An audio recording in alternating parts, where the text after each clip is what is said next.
Ricardo Pisano, el hombre que aparece en las imágenes, fue señalado inicialmente como el principal sospechoso de un crimen sin descripción.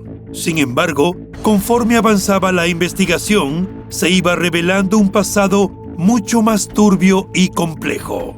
Resultó que este hombre tenía guardados unos secretos inimaginables. Las autoridades parecían estar siempre un paso atrás de este sujeto que demostraba una sorprendente habilidad para eludir la justicia. Su búsqueda se prolongó por más de un año, desencadenando una de las mayores cacerías humanas que cruzaron incluso las fronteras del Reino Unido, terminando con su captura y poniendo fin a su carrera delictiva. Si quieres conocer todos los impactantes detalles de este caso y cómo la policía logró atrapar a este escurridizo criminal, te invitamos a que veas el video hasta el final. El caso de Ricardo Pisano. Ricardo Pisano, también conocido como Brandon Victor Pillay, nació en 1977 en Sudáfrica. La información sobre su vida temprana, al igual que su verdadera identidad, es incierta. Lo poco que se sabe sobre su pasado proviene de las entrevistas que ofreció, aunque su veracidad es cuestionable. A pesar de que él aseguró que Ricardo no era su verdadero nombre, así nos referiremos a él en adelante. Criado en un hogar que, como muchos en Sudáfrica, carecía de recursos, Ricardo enfrentó privaciones desde su niñez que con el paso del tiempo solo aumentaron. Durante su adolescencia, conoció a una joven con la que tuvo una hija. La responsabilidad de convertirse en padre lo llevó a buscar formas de sustentar a su familia. Los informes sobre su vida laboral eran vagos, pero insinuaba que Ricardo había estado involucrado con pandillas dedicadas al tráfico de drogas que dominaban las calles de Ciudad del Cabo. Según sus declaraciones posteriores, había recibido amenazas de un grupo llamado Pagad, que surgió en esa época como un intento de enfrentar el crimen a través de la justicia popular.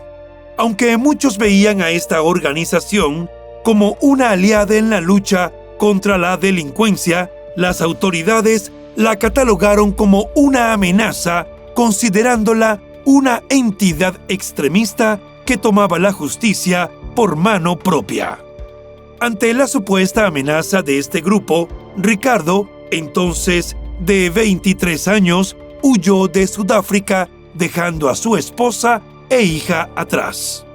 A partir de ese momento, su vida se volvió incierta, caracterizada por problemas y la creación de identidades falsas para evadir a la justicia. Tras abandonar su país, llegó a Nueva Zelanda, donde poco tiempo después fue encarcelado por extorsión. Tras cumplir 8 meses de una condena de 15, en 2001 logró escapar durante una actividad en la prisión. Aunque las autoridades lo buscaban intensamente, no pudieron dar con su paradero. Ingenioso, Ricardo logró huir a Australia, donde vivió durante aproximadamente 1 año y medio bajo otra identidad. Finalmente, en 2004, llegó de manera ilegal al Reino Unido, donde asumió el nombre de Ricardo nuevamente. En este país desconocido y sin documentos, su situación lo obligó a buscar formas de subsistir mientras mantenía un bajo perfil. Fue en ese contexto donde conoció a Emmett Friel y Hannington Obote, quienes ofrecían servicios sexuales a cambio de dinero. Convencido de que esta era una manera fácil de ganar dinero, Ricardo se unió a ellos. Aunque al principio se relacionaba con mujeres, pronto se dio cuenta de que ofrecer sus servicios a hombres resultaba más lucrativo, ya que estos, a cambio de discreción, estaban dispuestos a pagar mejor. Entre sus futuros clientes se encontraba Michael Paulding, un hombre de 59 años que conoció en diciembre de 2009 después de que él respondiera a un anuncio que Ricardo había publicado en una revista gay ofreciendo sus servicios de acompañante. Michael había nacido en 1950 en Escocia, en el seno de una familia acomodada y numerosa, siendo uno de 9 hermanos. A pesar de haber tenido una infancia feliz, su adolescencia se complicó a medida que empezó a reconocer su atracción por los hombres, un hecho que no era bien recibido ni por su familia ni por la sociedad dominada por rígidos valores morales. Con la esperanza de vivir con más libertad, Michael decidió mudarse a Londres a los 20 años. Se estableció en Croydon, en el sur de Inglaterra, y consiguió trabajo en el departamento de urología de un hospital, donde disfrutaba de un buen salario. A pesar de la distancia, mantenía contacto frecuente con sus seres queridos en Escocia, quienes lo describían como una persona amable y cariñosa. Los años pasaron y Michael encontró la felicidad junto a su compañero Henry, con quien compartió su vida hasta que la muerte de este en 2001 lo marcó profundamente. La pérdida lo llevó a una profunda depresión y comenzó a recurrir al alcohol como escape. A medida que su salud se deterioraba por su adicción y la osteoporosis que padecía, sus relaciones amorosas fueron efímeras. Al acercarse a los 60 años, sintió la necesidad de compañía, un deseo que lo llevó a buscar hombres más jóvenes. Fue así como contactó a Ricardo, buscando llenar el vacío que sentía. Amistades peligrosas.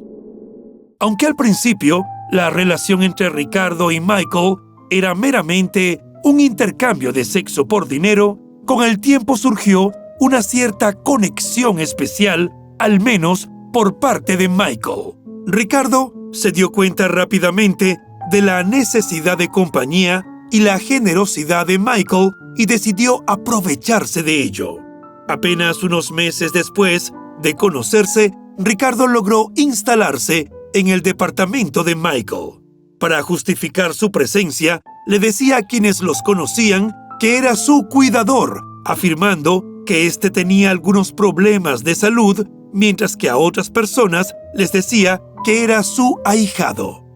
En octubre de 2011, Michael perdió su empleo y decidió mudarse a Brighton, específicamente a la zona de Camptown, un área famosa por su comunidad LGBTQ, donde pensaba poder vivir abiertamente como un hombre gay. Con parte del dinero obtenido de la venta de su anterior apartamento, pagó por adelantado un año de alquiler en su nuevo hogar, al que se mudó junto a Ricardo. El resto del dinero lo envió a su hermana Mary para que se lo guardara. Enterados de esto, Ricardo y sus amigos Emmett y Hannington convencieron a Michael de invertir ese dinero en un salón de belleza. Emmett incluso se mudó temporalmente al apartamento que compartían Ricardo y Michael con la excusa de atender el negocio, que desde el inicio estaba destinado al fracaso. En mayo de 2012, Ricardo persuadió a Michael de que necesitaban más dinero para mantener a flote el negocio. Michael contactó a su hermana y le transfirió primero 500 libras esterlinas, alrededor de $600 actuales. Luego, otras 100, unos $120, y finalmente 1.500 libras esterlinas más, aproximadamente $1.900. Después de esta última transferencia, la familia de Michael perdió todo contacto con él. Sus seres queridos se alarmaron cuando Michael dejó de responder llamadas y correos, algo muy inusual en él. Ya cuando habían pasado casi 2 meses sin tener noticias, el 16 de julio de 2012, la hermana de Michael denunció su desaparición ante la policía de Sussex. Los agentes acudieron al domicilio de Michael, donde hallaron su correspondencia acumulada en la entrada, lo que les hizo sospechar de que algo no estaba bien. Tras forzar la entrada, hallaron el cuerpo de Michael en avanzado estado de descomposición, envuelto en sábanas en el sótano. La autopsia reveló que Michael presentaba varias heridas, entre ellas costillas rotas y una clavícula fracturada, por lo que la policía abrió una investigación por posible homicidio. En las indagaciones, algunos vecinos declararon que Michael se había mudado a la zona con dos jóvenes, Ricardo y Emmett, y que la relación entre ellos parecía violenta en ocasiones. La policía intentó contactar a ambos chicos, pero Ricardo había desaparecido, mientras que Emmett fue detenido como sospechoso, aunque luego fue liberado bajo fianza debido a la falta de pruebas concluyentes. Otro testigo clave fue Hannington, el otro amigo y supuesto socio de Ricardo en el negocio de la peluquería. Hannington declaró que el 22 de mayo de 2012 había encontrado a Michael muy enfermo y débil y que le había sugerido llamar a una ambulancia, pero Ricardo se había negado. Esto llevó a la policía a descubrir que 2 semanas antes, Michael había sido hospitalizado por lesiones en las costillas y la cabeza. Basándose en la información recabada y en los últimos contactos que Michael había tenido con su familia y en las declaraciones de varios testigos, las autoridades establecieron que su deceso pudo haber ocurrido entre el 23 y el 30 de mayo de 2012, es decir, 2 meses antes de que su cuerpo fuera hallado. Esto significaba que Ricardo podría haber sido la última persona en ver con vida a Michael, convirtiéndose entonces en un personaje clave en la investigación, lo que aceleró la urgencia de localizarlo. Una cacería humana. Al avanzar en la investigación, la policía descubrió que Ricardo había sido un amigo cercano de Michael, aunque su relación estaba plagada de abusos y conflictos. Los detectives también empezaron a desenterrar detalles alarmantes sobre el pasado de este chico que resultaron significativos para el caso. Entre las revelaciones, se supo que el joven usaba varios alias, tales como Ricky y Brandon Víctor Pillay. Fue este último nombre el que lo había llevado a una captura previa en Nueva Zelanda por extorsión, de donde había logrado escapar. Para las autoridades, encontrar a Ricardo representaba un paso crucial hacia la verdad y la resolución del caso. Los detectives elaboraron un perfil de él, que incluía su historial laboral y la naturaleza complicada de su relación con Michael, sugiriendo que podría haber habido un componente físico en su vínculo. La investigación, etiquetada como Operación Diario, lanzó un operativo extenso que se prolongó más de 1 año. La imagen de Ricardo se difundió a través de medios de comunicación y programas de televisión. Se describió como un hombre de alrededor de 35 años, de piel aceitunada, delgado y midiendo aproximadamente 1,67 metros. Según los informes, había sido visto por última vez en Brighton a mediados de mayo y se sospechaba que podría haberse dejado crecer la barba o disfrazarse de alguna manera. Era conocido por sus alias y tenía un acento sudafricano. Mientras la policía de Sussex divulgaba información sobre este chico, cuya conexión incluía países como Sudáfrica y Nueva Zelanda, la búsqueda se expandió más allá de las fronteras británicas, involucrando la colaboración de varias agencias de seguridad internacional. Un periódico sudafricano lo había apodado el evasor ingenioso sudafricano, y los medios londinenses lo llamaron el mayor fugitivo de Nueva Zelanda, después de que se revelara que era el único de 55 fugitivos en Waikato que no había sido recapturado en la última década.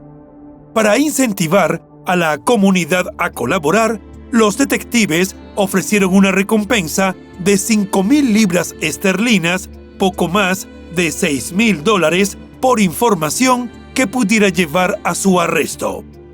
Gracias a esta difusión, la policía comenzó a recibir pistas. Una de las más relevantes se obtuvo de videos de cámaras de seguridad que mostraron a Ricardo en un centro comercial de Southampton en julio de 2012, lo que indicaba que había encontrado formas de camuflarse. Pese a estas pistas, la policía no lograba ubicarlo y la urgencia aumentó en abril de 2013 cuando se obtuvieron los resultados finales de la autopsia del cuerpo de Michael. El informe fijó la causa de su deceso en un traumatismo contundente en el pecho y el médico forense clasificó el caso como homicidio. Estos hallazgos cambiaron el rumbo de la investigación, elevando a Ricardo a la posición principal de sospechoso, lo que motivó un intensificado despliegue de operativos en su búsqueda. Finalmente, el 9 de mayo de 2013, la búsqueda culminó con su captura tras un incidente en una vivienda de Southampton. Luego del arresto de Ricardo, cuya identidad verdadera seguía siendo un misterio, fue llevado a Brighton, donde el equipo de delitos graves de Sussex comenzó a interrogarlo. Sin embargo, el joven insistió en que no se encontraba en la ciudad cuando ocurrió el crimen.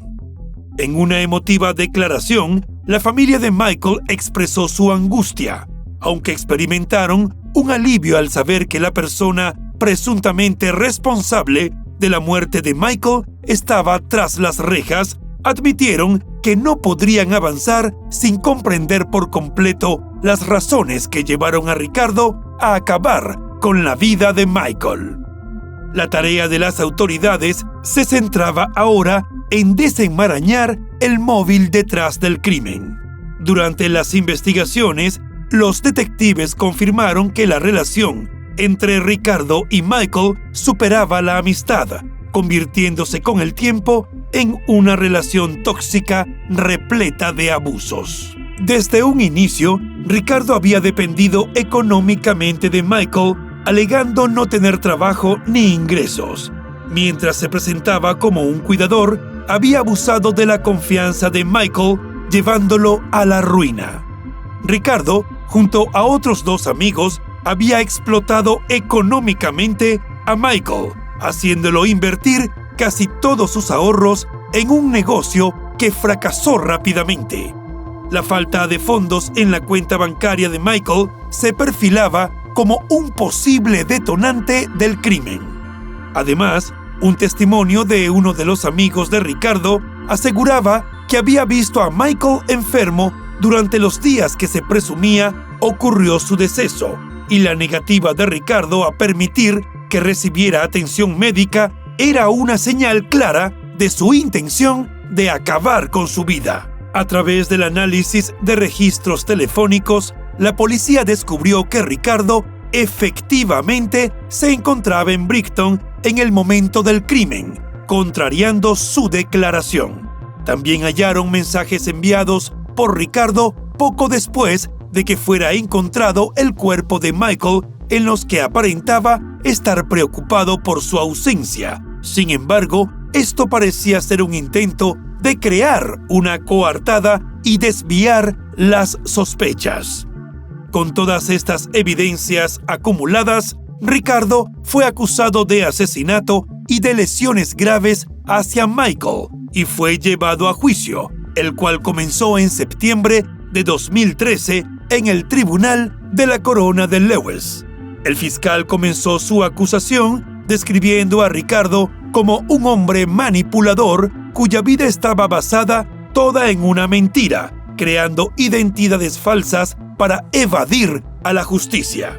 Alegó que Michael, un hombre vulnerable, había confiado en Ricardo, quien traicionó esa confianza vaciando su cuenta bancaria y dejándolo casi en la ruina.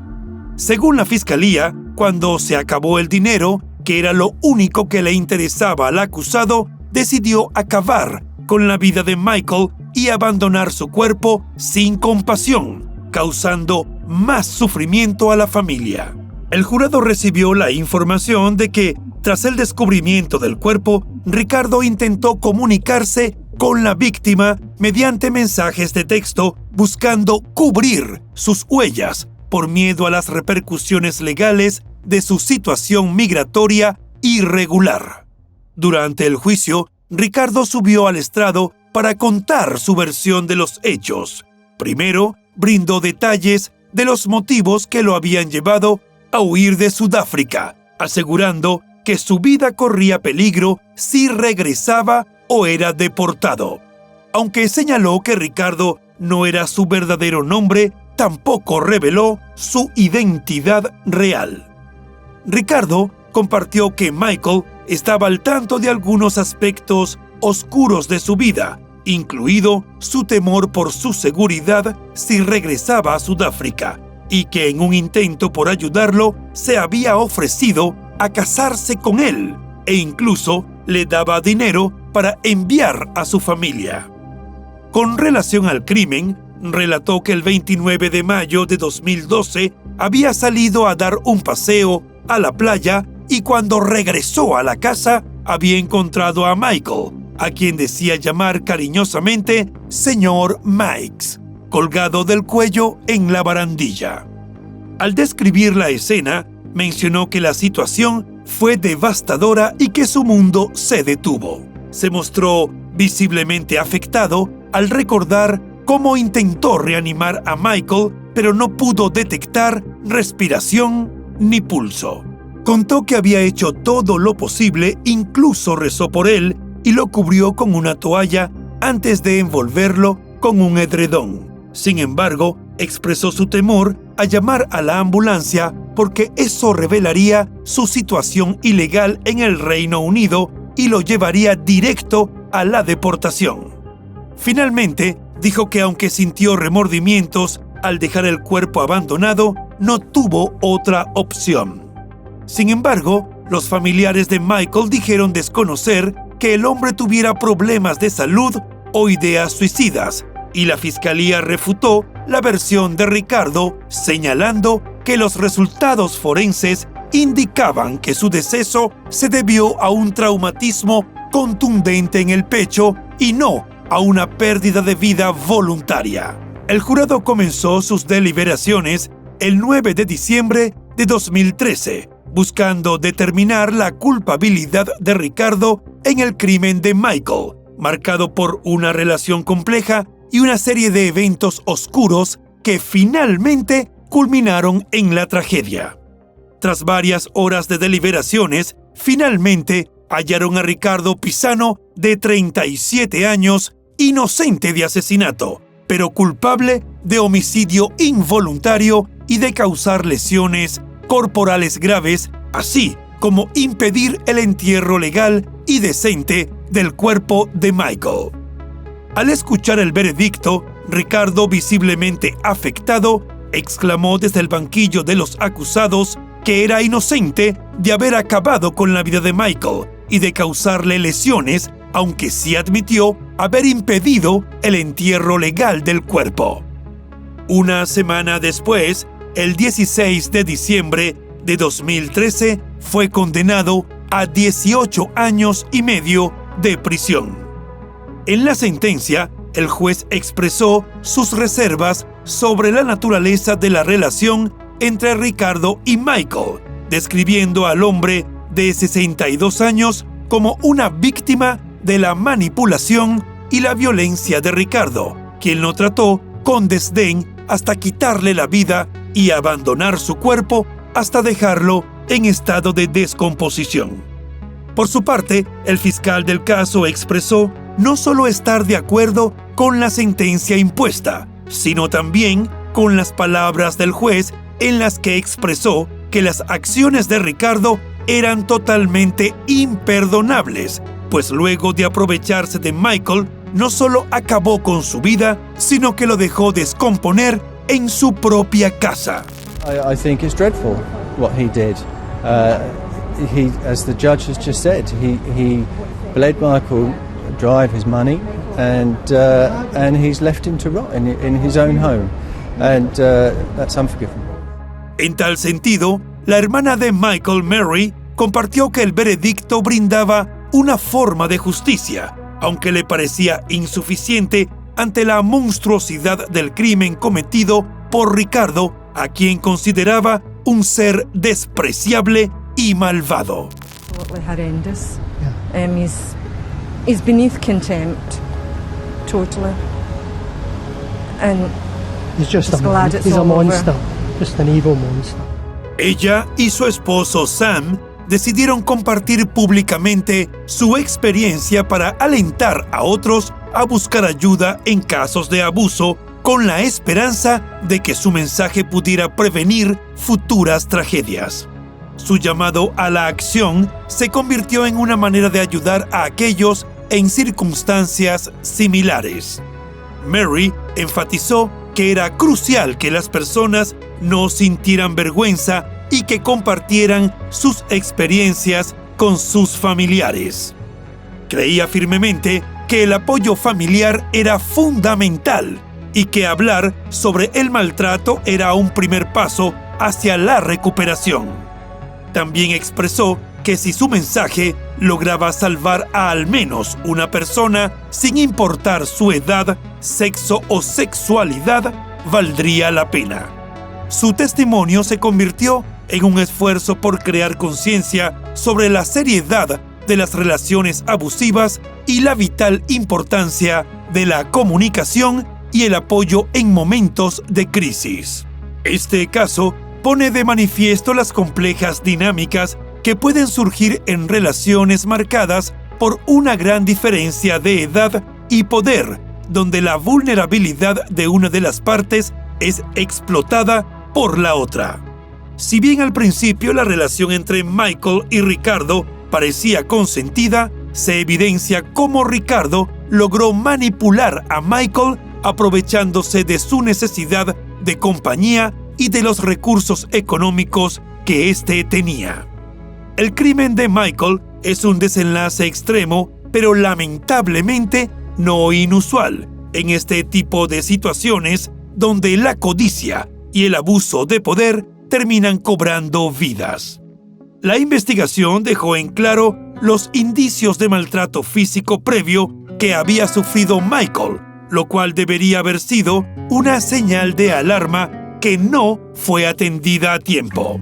Este caso también refleja la urgente necesidad de brindar más apoyo y protección a las personas mayores, especialmente a aquellas que se encuentran en situaciones de aislamiento o dependencia. Michael, al perder a su pareja y enfrentar problemas de salud, se volvió presa fácil para individuos sin escrúpulos que buscaban aprovecharse de su vulnerabilidad. Asimismo, es preocupante cómo la falta de antecedentes claros y la creación de identidades falsas permitieron a Ricardo evadir la justicia durante tanto tiempo, poniendo en evidencia las dificultades que enfrentan las autoridades para lidiar con este tipo de delincuentes.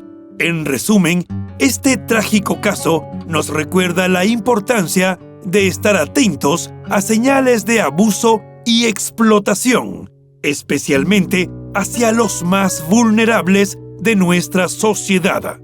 Solo a través de una mayor conciencia y acción decidida podremos prevenir desenlaces tan lamentables como este. Stephen, did you write this letter, dear CRT11? No, I didn't. Photos of it that's found with Daniel? No. You're not? Are you telling us the truth, Stephen? I'm telling you the truth, yes. About the letter? Yes. La persona en las imágenes es Stephen Port, un hombre que a primera vista parecía carismático y encantador, disfrutando de la atención que le brindaban las aplicaciones de citas en línea. Sin embargo, detrás de esa fachada se escondía una realidad oscura. Si deseas sumergirte en todos los detalles de la historia de este asesino en serie y entender las repercusiones que sus actos tuvieron en la sociedad británica, te invitamos a que te quedes hasta el final del video, donde exploraremos no solo los crímenes, sino también las luchas de las familias por la justicia y los cambios que se impulsaron a raíz de esta tragedia. El caso de Stephen John Port. Stephen John Port nació el 22 de febrero de 1975 en el sur de Inglaterra y, con solo un año, se mudó con su familia a Dagenham, en Essex. Aunque provenía de un entorno de clase trabajadora y tenía una hermana, los detalles de su vida familiar permanecen en gran medida en el anonimato. Desde una mirada externa, su vida parecía relativamente normal, pero por dentro, un niño tímido y aislado se debatía contra la inseguridad y la falta de conexión. Al llegar a la adolescencia, su lucha interna se intensificó al comenzar a explorar su identidad sexual, atravesando una sociedad que, en ese entonces, miraba a la homosexualidad con recelo. Se sintió obligado a reprimir sus verdaderos deseos, lo que lo sumió en un profundo sentimiento de rechazo y soledad. Después de completar sus estudios secundarios, Stephen se inscribió en una escuela de arte, pero tuvo que abandonar el estudio debido a dificultades económicas. En su lugar, se conformó con estudiar cocina y comenzó a trabajar en una empresa de catering. En un giro curioso del destino, tuvo su momento de fama al participar en un episodio de MasterChef Celebrity, donde tuvo la oportunidad de cocinar pasta y albóndigas para los conductores de autobuses londinenses. Ya pasados sus 20 años, Stephen decidió declararse abiertamente gay. Su hermana no se sorprendió, pero su madre se sintió decepcionada, ya que deseaba que su hijo le diera nietos. En 2006, a la edad de 31 años, Stephen se independizó y se mudó a un apartamento, cerca de un antiguo convento con un cementerio. Aunque su vida parecía ser la de un hombre común, tenía aficiones inusuales, una obsesión con los juguetes de la infancia que exhibía en su habitación. Rara vez socializaba con sus vecinos, pero Ryan Edwards, uno de ellos, logró hacerse amigo de Port. Ryan notó que Stephen tenía dificultades para establecer relaciones, pero su conexión parecía genuina, aunque tendía a relacionarse con chicos mucho más jóvenes, buscando un tipo de control que se intensificaba con cada nueva pareja. La vida personal se tornó cada vez más turbulenta. En varios momentos trabajó como acompañante sexual y consumió sustancias ilegales de manera habitual, creando perfiles falsos en redes sociales, donde se presentaba como una persona diferente, incluso afirmando haber estudiado en Oxford y haber servido en la Marina Real. La búsqueda de conexión se fue convirtiendo en una necesidad. Comenzó a utilizar aplicaciones de citas por Internet, un nuevo mundo donde la interacción era más fácil y rápida, y donde podía proyectar una imagen de sí mismo que jamás había tenido en su vida cotidiana. Colocaba fotografías suyas de su época de juventud para atraer a los chicos. Tenía una particular atracción por los jóvenes de apariencia adolescente, y a los 32 años inició una relación con un chico de 16 años, a quien conoció por Internet. Aquella relación, que duró 2 años, terminó cuando el joven lo dejó debido a la infidelidad de él. En 2010, lanzó una especie de negocio donde organizaba fiestas sexuales en su apartamento, invitando a chicos jóvenes para que se unieran a los encuentros con sus clientes. En ese tiempo tenía un novio que poseía un insaciable apetito sexual y también asistía a esas fiestas, pero luego esa relación se terminó. Se decía que en su apartamento había una puerta giratoria de chicos que entraban y salían de su vida tan rápido como llegaban. A medida que se acercaba a los 40 años y lidiando con su calvicie, comenzó a utilizar un peluquín rubio para atraer a chicos más jóvenes. En 2013, se convirtió en consumidor de GHB, un estupefaciente que, aunque en dosis bajas genera euforia, puede resultar letal en mayores cantidades. Este peligroso compuesto incoloro y sin olor, se convirtió en una herramienta que usó para manipular y controlar a sus víctimas. En su apartamento acumulaba una serie de sustancias ilícitas que sus amigos comenzaron a notar. Una noche, tras conocer a un joven en línea, Stephen le ofreció una copa de vino que parecía contener un polvo en el fondo, lo que lo llevó a perder el conocimiento. Al despertar, se dio cuenta que había sido abusado. Este patrón de conducta se repetía en varios casos. Otro joven, un musulmán que nunca había consumido sustancias ilegales, experimentó la misma suerte en su quinta visita a Port, encontrándose incapaz de tomar acción cuando se dio cuenta de lo que estaba sucediendo. A medida que su abuso se volvía más frecuente, Stephen comenzó a perfeccionar sus técnicas de manipulación, llevando su comportamiento a un nivel completamente nuevo. Su sed de poder y control se convirtió en un ciclo de violencia, su carisma convirtiéndose en una máscara que ocultaba sus intenciones siniestras. El primer eco de su maldad resonó a mediados de 2014, cuando conoció a Anthony Walgate, un joven de 23 años que trabajaba ocasionalmente como acompañante. Esta conexión marcó el comienzo de una serie de tragedias que se apoderarían de Londres, mientras Port se movía en la penumbra, dejando un rastro de dolor y desesperación a su paso. Una dosis letal. Anthony había llegado a Londres desde Hull con el sueño de convertirse en un famoso diseñador de moda. Era descrito como un chico inteligente, divertido y talentoso, y con la suficiente determinación para alcanzar sus metas, aunque ocasionalmente trabajaba como acompañante para personas de su mismo sexo, debido a su falta de destreza para administrar su dinero.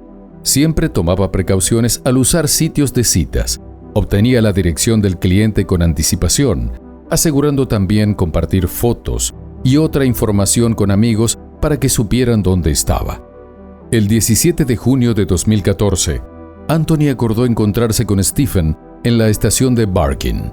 Se había pactado un pago de 800 libras esterlinas, unos $1,000 actuales, por una sesión de toda la noche, aunque es poco probable que Stephen tuviese la intención de cumplir con ese pago. Los registros de la tarjeta de Anthony y la ubicación de su teléfono móvil mostraban que llegó a la estación alrededor de las 10:15 de la noche. Lo que ocurrió después cambiaría la vida de muchas personas para siempre. A la mañana siguiente, el servicio de emergencias recibió una llamada anónima del propio Stephen, en la que advertía a la operadora que pasaba por allí en coche y que había visto a un joven que parecía enfermo. Tras hacer la llamada, regresó a su hogar. Emergency ambulance, what's the address of the emergency? Cook Street, there's a young boy who got his caps outside. Outside of which number? 4758, I think. What area? Barking. 47, Cook Street. Yeah. He looks like he's collapsed or had a seizure or something. Or he's just drunk. Un paramédico que llegó al lugar pronto solicitó la presencia de la policía. Poco después, llegaron al lugar, acompañados por detectives de homicidios. Al examinar el cuerpo de Anthony, notaron que su teléfono había desaparecido, llevaba los calzoncillos al revés y presentaba hematomas en las axilas que sugerían que había sido movido. En el bolsillo tenía un frasco con un líquido. El informe forense determinó que el chico había fallecido por una sobredosis de droga, aunque los patólogos no pudieron establecer con precisión la hora de su deceso. Hay razones que sugieren que Anthony ya estaba sin vida cuando Stephen comenzó su turno de trabajo la mañana siguiente. Al regresar a casa, vistió al chico, arrastró el cuerpo y lo depositó fuera de su casa, colocando una botella de GHB en su bolsillo para disimular que había fallecido por una sobredosis autoadministrada. Temiendo que su teléfono pudiera ser rastreado, desechó el móvil de Anthony antes de llamar a la ambulancia, alegando haber encontrado el cuerpo por casualidad. Mientras investigaban, la policía rastreó el número de teléfono utilizado para llamar a emergencias, lo que los condujo a Stephen, que vivía justo al lado del lugar donde se había encontrado al chico. Cuando la policía lo visitó, le dijo la misma versión dada a la operadora, que había regresado de su trabajo y que se había encontrado con un hombre tirado en su puerta y llamó a emergencias. A pesar de las señales de posible agresión que tenía el cuerpo de Anthony, la policía no consideró su fallecimiento como sospechoso, ni lo tomó en serio más allá de las evidencias que estaban frente a ellos. El caso fue asignado a los agentes locales de Barking, en lugar de ser tratado por un equipo especializado de investigación de homicidios de Scotland Yard. Aunque la causa se atribuía finalmente a una sobredosis de GHB, la madre de Anthony, Sarah, sentía que algo no encajaba y le dijo a la policía que estaba convencida de que algo más estaba detrás del deceso de su hijo. Los amigos de Anthony también se dieron cuenta de que algo no estaba bien. Se lo contaron a los agentes, mencionando que él no consumía sustancias y que había viajado a Barking para reunirse con un nuevo cliente que se hacía llamar Joe Dean y había compartido una foto de este hombre que resultó ser Stephen. Al darse cuenta de que era el mismo hombre que había llamado a emergencias, el 26 de junio de 2014, Stephen fue arrestado por mentir a la policía sobre su relación con Anthony e interrogado en la comisaría. Sin embargo, solo un detective del distrito subalterno estaba a cargo de la entrevista.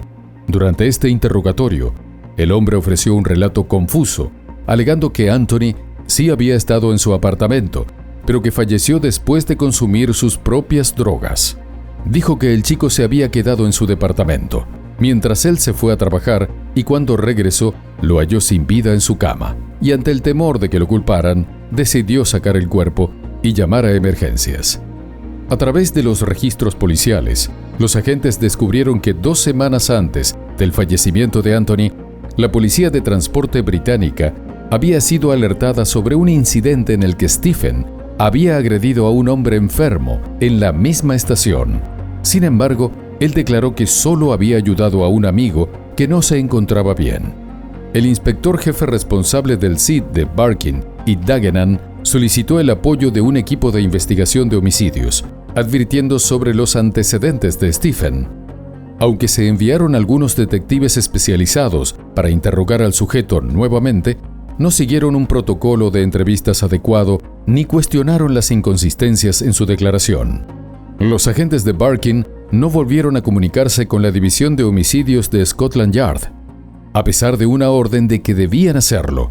Además, se pasó por alto el consejo formal de revisar el ordenador portátil y el teléfono de Stephen. Sorprendentemente, luego de ser acusado de pervertir el curso de la justicia por mentir en sus declaraciones con Anthony, Stephen fue liberado bajo fianza, programando su juicio para marzo de 2015.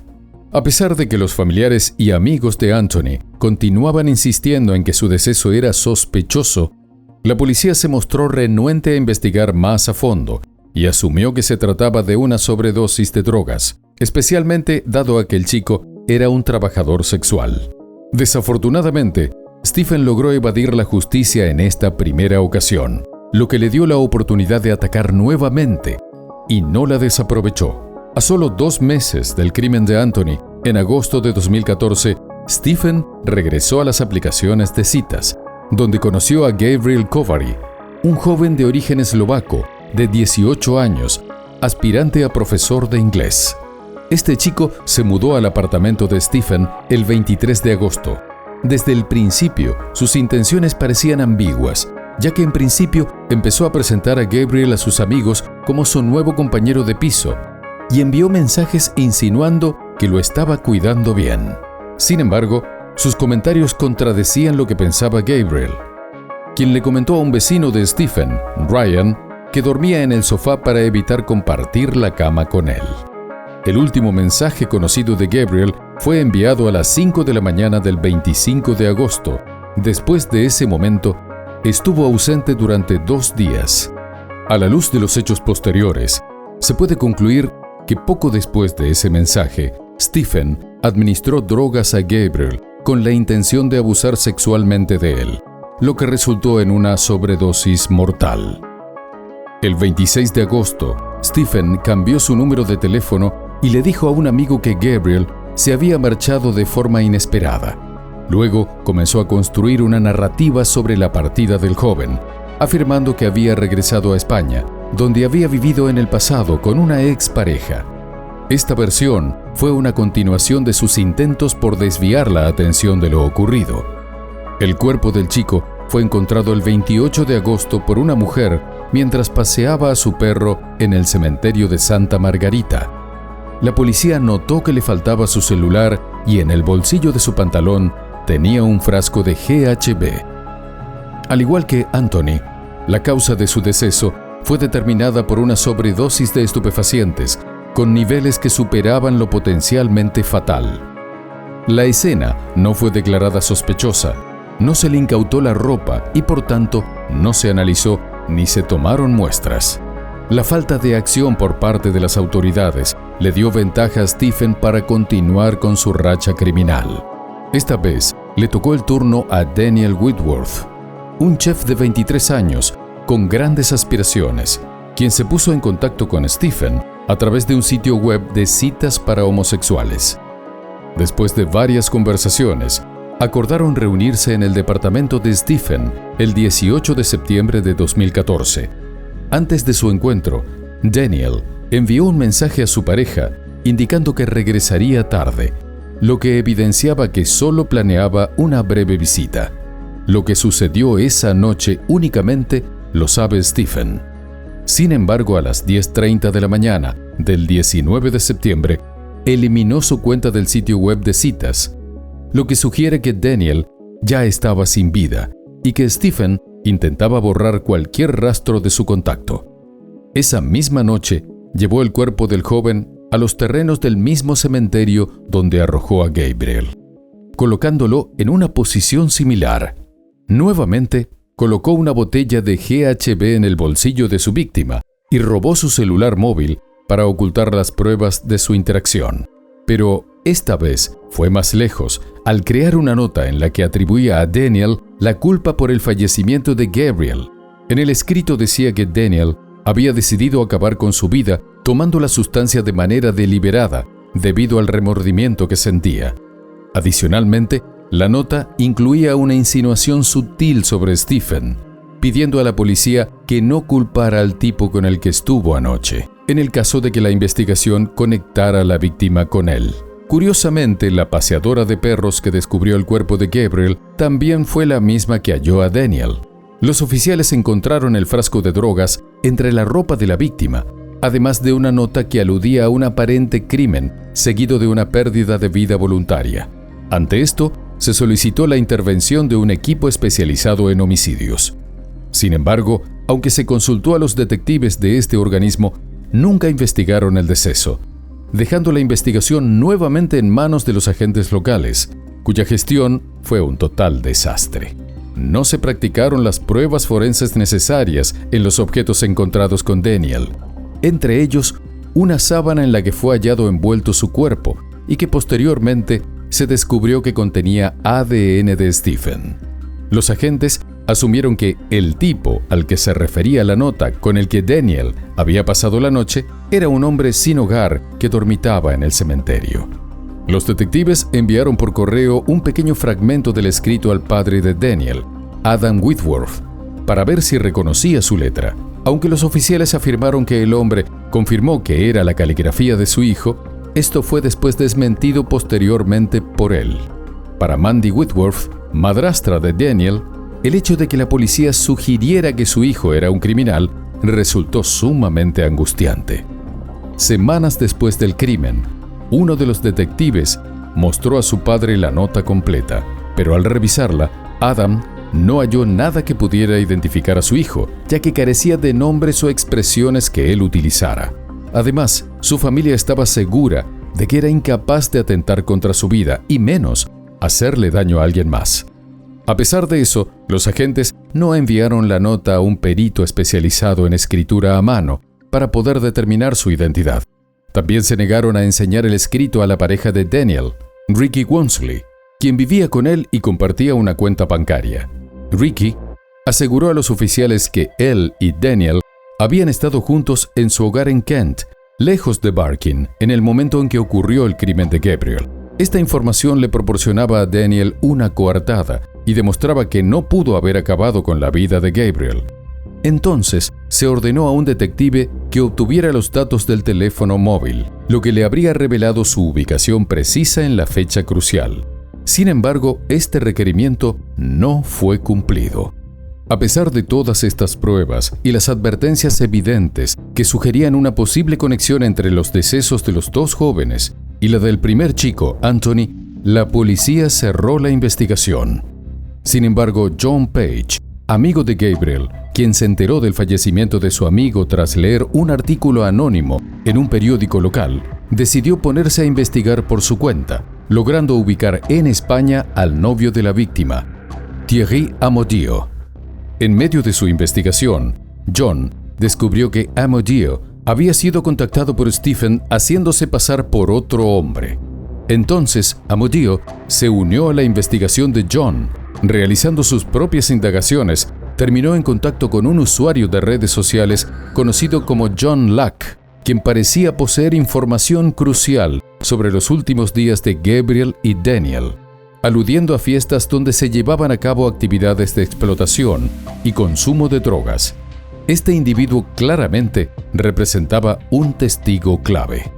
A pesar de que Amodio envió la información de la cuenta a uno de los detectives a cargo del caso, no se tomaron medidas para investigar ni a la cuenta ni a la persona detrás de ella. Los agentes no solo no tomaron en cuenta la información de Amodio, sino que decidieron mantenerlo alejado de las investigaciones, ya que no lo consideraban un familiar cercano. La policía tampoco siguió las pistas para localizar al amigo de Gabriel, Carl Camden, a quien el chico le envió fotografías desde el interior del apartamento de Stephen cuando llegó allí, y fue la última persona con la que habló. John, por su parte, junto a Amodio, estaba seguro de que podría existir una relación entre los casos y se mantuvo en contacto constante con los detectives para expresar su preocupación por la amenaza hacia hombres homosexuales, pero fue ignorado. En un correo electrónico, advirtió que le preocupaba lo que estaba pasando a los jóvenes de Barking, pero se encontró con una indiferencia sistemática. Entonces, recurrió a las organizaciones LGBT para que se pusieran en contacto con la policía metropolitana, pero la policía siguió mostrándose indiferente. Ante esto, los familiares de las víctimas, angustiadas y sin respuestas, comenzaron a formar redes de apoyo, presionando a las autoridades para investigar con mayor rigor las circunstancias alrededor de los trágicos incidentes. La madre de Anthony, en particular, se convirtió en una ferviente defensora, insistiendo en que la policía prestara atención a las similitudes en los fallecimientos de su hijo y de los otros dos jóvenes. Mientras tanto, la comunidad LGBT se preocupaba profundamente por los extraños fallecimientos y comenzó a demandar respuestas. Activistas, incluido Peter Tatchell, realizaron llamados a la policía, pero les aseguraron que no había nada inusual en los casos. El 23 de marzo de 2015, sin saber que tenían al criminal en sus manos, se llevó a cabo el juicio de Stephen por el cargo de pervertir el curso de la justicia con relación al caso de Anthony, en el cual se declaró culpable y fue sentenciado a solo 8 meses de prisión. Sin embargo, por razones que se desconocen, cumplió poco más de 2 meses antes de ser liberado el 4 de junio de 2015, lo que le permitió continuar con sus crímenes en un momento en que todavía se estaba levantando el velo sobre las misteriosas muertes de los 3 jóvenes. Esta cadena de eventos destacó no solo la manipulación y el control que Stephen ejercía sobre sus víctimas, sino también la falla del sistema para detener a un asesino en serie en su camino destructivo. La caída del asesino de Grindr. Luego de haber sido encarcelado brevemente, apenas 3 meses después de su liberación, Stephen volvió al acecho, solo que esta vez no se salió con la suya. Su racha criminal terminó con John Taylor, un joven de 25 años que vivía con sus padres en Dagenham y trabajaba como conductor de carretilla elevadora. A pesar de haber accedido anteriormente a los sitios web de citas para hombres, el chico aún no se había declarado abiertamente homosexual. El 13 de septiembre de 2015, después de una noche de bebidas en un club local, Jack se conectó a la página de citas y organizó un encuentro con Stephen en la estación de tren de Barking alrededor de las 3:15 de la madrugada, y de allí se fueron al apartamento del hombre. A eso de las 7:30 de la mañana del 14 de septiembre, Stephen bloqueó la cuenta de Jack y borró su propia cuenta en la página de citas. Para ese momento, Stephen mantenía una relación con otro chico y en su intento de evitar que su compañero regresara al apartamento esa mañana y descubriera el cuerpo de Jack, le envió mensajes disuasivos. Esa misma noche, Stephen trasladó el cuerpo de Jack al cementerio, colocándolo en una posición que daba la impresión de que estaba sentado, similar a cómo había dispuesto los cuerpos de Gabriel y Daniel. Para dar credibilidad a su historia, le colocó en el bolsillo una botella de GHB, un torniquete y algunas pastillas médicas. Al igual que con sus otras víctimas, desechó el teléfono móvil del chico. A pesar de la presencia de algunos detectives que habían estado involucrados en los casos anteriores, no se estableció ninguna conexión entre este crimen y los 3 anteriores. Los oficiales determinaron que el deceso de Jack no era sospechoso, ya que el patólogo certificó la causa de su deceso como una sobredosis combinada de drogas y alcohol. Sin embargo, eso resultó desconcertante para su familia, ya que Jack era una persona que no se aventuraría en un lugar tan oscuro como un cementerio en la madrugada y tampoco consumía drogas. Después de 11 días sin información sobre la investigación, sus familiares se sorprendieron al descubrir que no se estaba llevando a cabo ninguna. Entonces decidieron investigar por su propia cuenta y se encontraron con los casos anteriores, pero la policía insistió en que no había conexión. Eventualmente, 2 semanas después, la policía accedió a llevar a sus hermanas, Jen y Donna, al lugar donde se había encontrado el cuerpo. Una vez en la comisaría de Barking, les informaron que se habían obtenido imágenes de cámaras de seguridad que captaban los últimos movimientos del chico. Las hermanas pidieron ver las imágenes en las cuales se podía ver al chico caminando junto a un extraño alto y rubio. Se sorprendieron al saberlo, y más aún al descubrir que no estaban intentando identificar al otro hombre e insistieron en que se hiciera un llamamiento público para identificar a este desconocido. Inicialmente los agentes se negaron, pero finalmente accedieron a la presión ejercida por las hermanas y por la comunidad que exigía respuestas. Fue uno de los detectives encargados de la investigación de Anthony, quien, al ver las imágenes de la apelación en el escritorio de un colega, reconoció al desconocido alto y rubio como Stephen. En ese momento, la comunidad exigió respuestas y finalmente, la presión de las familias, junto con la cobertura mediática que empezaba a llamar la atención sobre la serie de decesos de jóvenes homosexuales en la zona de Barking, llevó a la policía a reexaminar los casos. A raíz de la investigación, la policía obtuvo acceso a los teléfonos móviles de las víctimas y comenzó a analizar los registros de mensajes. Era evidente que la conexión entre ellos y Stephen era innegable. La presión pública aumentaba y la atención sobre el caso era inminente. La conexión entre los casos comenzó a tomar forma cuando se descubrió que Jack había tenido encuentros con Stephen también a través de aplicaciones de citas. La policía se encontró frente a un patrón inquietante. Todos los hombres tenían conexiones con Stephen y sus decesos estaban rodeados de la misma niebla de abuso de drogas. El 15 de octubre de ese mismo año, Stephen fue arrestado bajo sospecha por el crimen de 4 jóvenes. En ese momento, los encargados de la investigación habían detenido a un asesino en serie que previamente había logrado evadir la justicia. Para tratar de corregir su error, los detectives comenzaron a investigar más profundamente y fue entonces cuando decidieron analizar su ordenador portátil y su teléfono móvil, el cual había estado en poder de la policía desde su arresto en 2014, pero que no habían revisado. Dispuestos a descubrir la verdad, los investigadores comenzaron a juntar las piezas de un rompecabezas que llevó a cambiar el curso de la investigación. Durante la misma, en el departamento de Stephen, los oficiales encontraron muchos juguetes, además de una gran cantidad de material prohibido de adultos y drogas. La policía descubrió búsquedas preocupantes en su dispositivo, incluidos videos relacionados con abusos y uso de drogas. También descubrió que el sujeto utilizaba varios sitios y aplicaciones de conexión de Internet como medio de contacto inicial con sus víctimas, y en donde usaba varios alias, entre ellos John Locke, el mismo nombre que el novio de Gabriel le había dado a la policía y que jamás fue investigado. Asimismo, los detectives encontraron los historiales de búsqueda en su computadora. La mañana que se presume que Jack estaba sin vida, Stephen había buscado temas con términos como chico, drogado y violación. Durante el interrogatorio, Stephen intentó presentarse como un hombre reservado y educado, pero su fachada comenzó a desmoronarse bajo la presión de las pruebas. Al ser confrontado por los detectives sobre su historial de búsqueda por Internet, señaló simplemente que estaba buscando información sobre material prohibido de adultos en general y que eso no era un delito. Typed in the word rape, haven't you? Yeah, that's just searching for random videos, nothing specific things to do.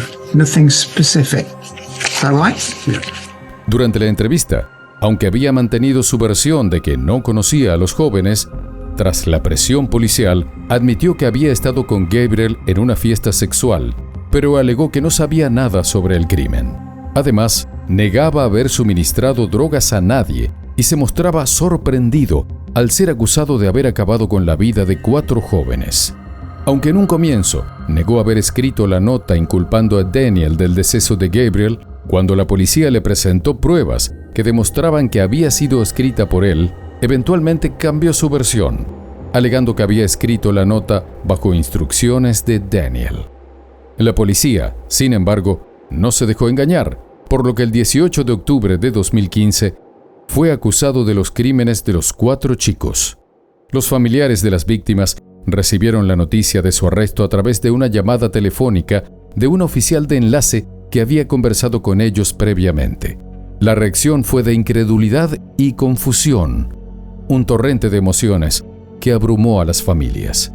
Sin embargo, la sensación de alivio fue fugaz, ya que rápidamente se veían invadidos por la ira y la tristeza al procesar la enormidad de la situación. La madre de Jack, Sarah, señaló que al ver a Stephen se sorprendió de lo horrible que era tanto por fuera como por dentro. I was very surprised what an ugly person he is, and I think the only way he could get these young, attractive boys was to drug them, because nobody would have looked at him twice. He was a very ugly person, inside and out, a sad, lonely, bald old man, and I don't think he's very bright, and he literally thought he was God, that he could just get away with it. La oficialidad del arresto acrecentó el horror de lo sucedido, además de lo pronto que la historia de los escalofriantes crímenes se hizo eco en todos los medios de comunicación, quienes lo llamaron el asesino de Grindr, ya que captaba a sus víctimas a través de esa aplicación.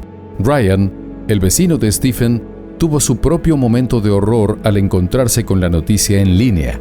Mientras leía los nombres, el frío recorrió su cuerpo al darse cuenta de que Gabriel, el chico que había vivido en la casa de Stephen, estaba entre los afectados. A medida que la noticia se difundió en los medios, numerosos hombres comenzaron a presentarse, afirmando que habían sido drogados y agredidos sexualmente por Stephen.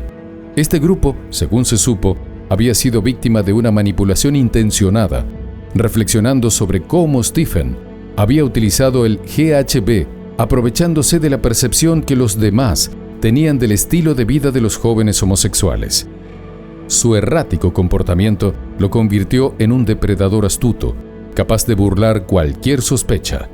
A medida que las pruebas se acumulaban, se hicieron necesarias nuevas acusaciones, entre ellas haber abusado sexualmente de 8 víctimas más entre los años 2011 y octubre de 2015, quienes relataron sus experiencias a la policía. El modus operandi era el mismo: las contactaba por internet y una vez en su apartamento, las drogaba con GHB para abusar de ellas. La diferencia entre estos jóvenes y los 4 chicos que perdieron la vida es que los efectos de las drogas no habían sido letales. El juicio de Stephen comenzó el 5 de octubre de 2016 en el tribunal de Old Bailey, donde enfrentó 29 cargos que incluían violación, agresión sexual, administración de sustancias con intención y asesinato. A pesar de la gravedad de los cargos, se declaró inocente, lo que significaba que las familias de los chicos tendrían que enfrentarse a él en el tribunal. Durante 4 semanas de juicio, el jurado escuchó pruebas contundentes que demostraban la culpabilidad de Stephen. Los investigadores habían logrado encontrar ADN en las gafas de sol de Gabriel y en la ropa de Daniel. Además, los expertos confirmaron que la nota hallada junto a Daniel no era escrita por él, sino por el acusado, y lograron recompilar todos los chats en los que había conocido a sus víctimas. Ryan, testigo clave durante el juicio, compartió su experiencia cuando conoció a Stephen y sobre la vida descontrolada de fiestas y drogas. Al finalizar su declaración y al pasar junto a Stephen, no pudo evitar mirarlo de reojo, percibiendo una escalofriante sonrisa retorcida en su rostro, como si fuera un niño atrapado, haciendo algo indebido. Cuando la policía interrogó a Stephen por primera vez sobre Jack, él negó conocerlo, afirmando que solo había tenido contacto con él por internet, pero que nunca habían estado en su apartamento. Sin embargo, en el juicio cambió su versión, indicando que el chico había estado en su apartamento para tener relaciones sexuales y que, al momento de dejarlo, estaba vivo y bien, sugiriendo que habría fallecido por su propia sobredosis después. El jurado no se dejó engañar por esta contradicción, desestimando su defensa como un montón de mentiras, y finalmente, el 23 de noviembre de 2016, Stephen John Port, de 41 años, fue hallado culpable de un total de 22 delitos relacionados con 11 hombres, que incluían 4 asesinatos, 4 violaciones, así como cargo de administración de sustancias con intención criminal. El juez lo condenó a cadena perpetua, ordenando su encarcelamiento inmediato en la prisión de Belmarsh, de donde nunca podría ser liberado. La justicia finalmente se había hecho, pero los familiares de los jóvenes, aunque aliviados, seguían sumidos en el desconsuelo. Los allegados de Jack, desgarrados por el dolor, reflexionaron sobre cómo sus vidas jamás volverían a ser las mismas, y aunque seguían recordándolo, había momentos en que la realidad de su ausencia se hacía más presente. Recordaron anécdotas de Jack y sus ocurrencias, cómo solía decir que se volvería famoso, aunque lamentablemente lo sería por las razones equivocadas. La única gratitud que la familia podía encontrar era que Stephen, el monstruo depredador, no volvería a dañar a otro joven nunca más. Sick, twisted scumbag will never be able to hurt or destroy anyone else's family or life. Jack can finally rest in peace. Con la condena de Stephen, la policía reexaminó hasta 58 decesos inexplicables relacionados con el uso de GHB, ya que era evidente que más jóvenes pudieron haber caído en sus garras. El impacto de los crímenes de Stephen se extendía más allá de las víctimas directas, afectando a amigos y familiares, así como a la comunidad LGBTQ+, en su conjunto. Lo que había hecho era una tragedia. Su búsqueda de satisfacción personal lo llevó a arrebatarle la vida a jóvenes inocentes.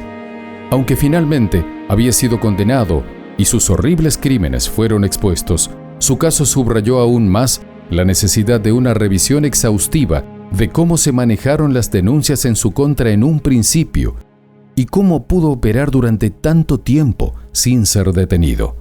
Las fuertes críticas realizadas contra la Policía Metropolitana en la manera de llevar a cabo las investigaciones llevó a una serie de repercusiones y a la apertura de una investigación formal contra la institución y de 17 oficiales que habían trabajado en los 4 casos. En un informe de la Comisión Independiente de Quejas contra la Policía, publicado en 2018, se encontraron serias deficiencias en la manera en que la policía gestionó la recolección de pruebas, la comunicación entre los departamentos y la respuesta a las advertencias de las familias sobre un posible agresor en serie. A pesar de las similitudes obvias en las circunstancias de los decesos de los 4 jóvenes, sobredosis de GHB, falta de teléfonos celulares y patrones generales de desaparición y agresiones sexuales, los investigadores no hicieron el esfuerzo necesario para conectar los casos, a pesar de que algunos de los mismos detectives estaban presentes en varias de las escenas. Asimismo, las investigaciones no siguieron líneas de indagación adecuadas para verificar estos vínculos. Se omitió la obtención y análisis de pruebas cruciales, como en el caso de la sábana encontrada con el cuerpo de Daniel, que estaba cubierta de ADN de Stephen, así como en los cuerpos de las víctimas, a pesar de la recomendación de un patólogo. Tampoco se llevaron a cabo pruebas exhaustivas de los teléfonos móviles de las víctimas, lo cual podría haber proporcionado información crucial sobre sus últimos movimientos y contactos. Aunque la investigación reveló una falta de actuación y respuestas inadecuadas por parte de ciertos oficiales, no se anunciaron sanciones disciplinarias específicas públicamente contra agentes individuales. Sin embargo, algunos oficiales fueron asignados a diferentes roles o se les suministró entrenamiento adicional. El organismo a cargo de la investigación hizo recomendaciones sobre la mejora de los procedimientos policiales al lidiar con casos de crímenes violentos, especialmente en relación con la comunidad LGBT. También se solicitaron revisiones en la formación de personal para asegurar que se tomaran en serio las alertas sobre patrones de crímenes. En respuesta a la investigación, la Policía Metropolitana implementó cambios operativos y de procedimiento. Esto incluyó la mejora de los mecanismos de respuestas a alertas de crímenes en serie y un compromiso a realizar revisiones de cómo se manejan las denuncias de la comunidad LGBT.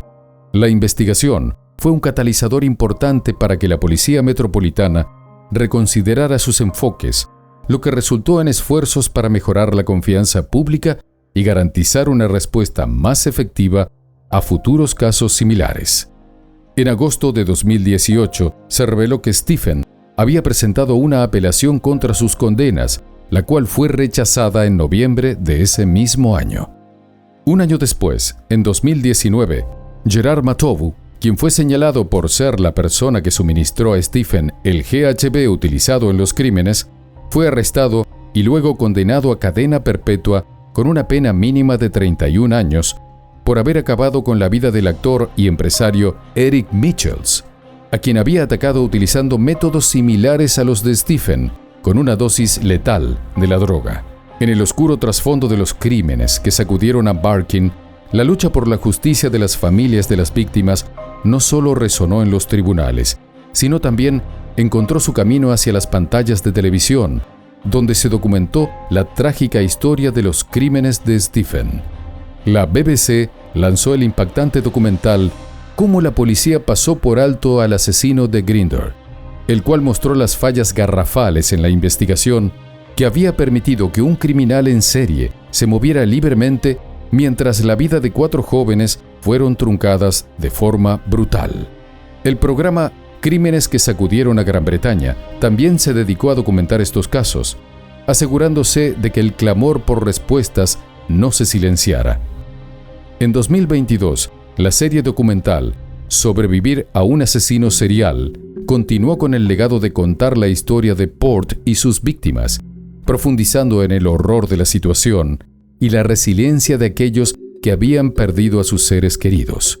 La BBC produjo un tráiler dramático, Los asesinos de Barkin, luego renombrado 4 vidas, el cual adapta la historia desde la perspectiva de las familias de las víctimas, centrando su narrativa en la investigación impulsada por su dolor y determinación. A través de estos documentales y dramatizaciones, la vida y la memoria de Anthony, Gabriel, Daniel y Jack continúan vivas, recordándonos la importancia de no mirar hacia otro lado ante el sufrimiento humano. Su legado sigue impulsando la búsqueda de justicia, iluminando un camino hacia la verdad que exige ser contado, mientras el eco de sus historias resuena en la conciencia colectiva de la sociedad. Así, la historia de Anthony, Gabriel, Daniel y Jack, y de otras víctimas de Stephen, se transformaron en un faro de esperanza y cambio. Su memoria no será solo una lección sobre las fallas del pasado, sino un llamado a construir un futuro donde la justicia prevalezca, donde cada voz sea escuchada y nadie enfrente el silencio de la indiferencia.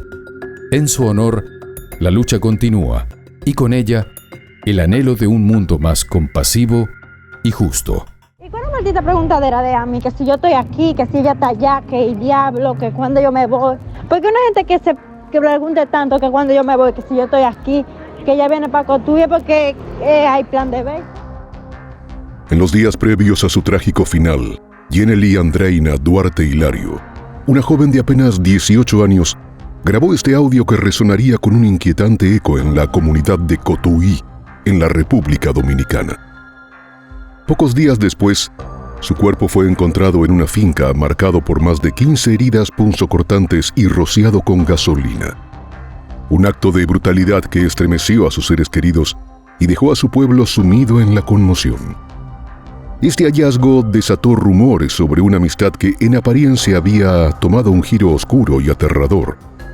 La conexión entre Yenely y su entorno reveló un trasfondo que desafiaba la comprensión, donde la intolerancia y el miedo se entrelazaron trágicamente.